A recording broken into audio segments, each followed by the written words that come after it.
Okay, so what you want to keep in mind as we head into starting to plan your essay 3, what you want to write about, so the headlines of this assignment.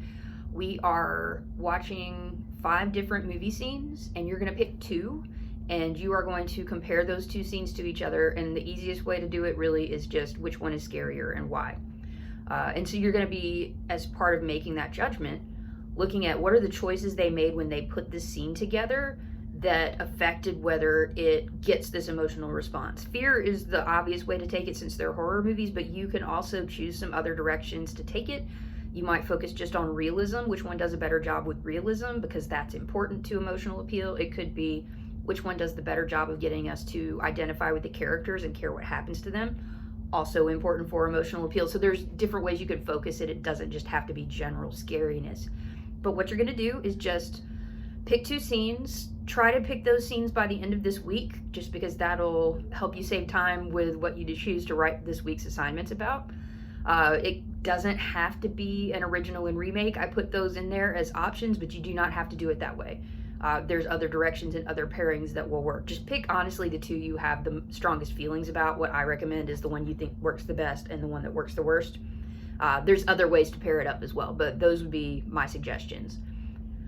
And we're going to be reusing and sort of improving our skills at what we worked on during essay 2, the writing with evidence and responding to evidence. You're going to be doing that here, and then you're layering another skill on it, which is compare and contrast. So you're not just using and responding to evidence. Now you are also using that to compare 2 things. So you're going to have like one other ball to keep in the air if this is juggling.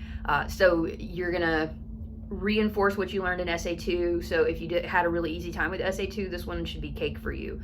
If you still had some stuff to practice with using and responding to evidence, this will give you some more practice. And you may even, if it's too many things to juggle at once, you might write half the paper first and then worry about doing the compare and contrasting in the second half, just to kind of take one thing off of the table for a little while and concentrate on one thing at a time. And there's a lot of right ways to do this that we'll talk about in class over the next couple of weeks. But big thing to keep in mind, pick 2 scenes, and then you're going to compare them on some sort of thing related to how did they get an emotional response, what's their effect on the audience.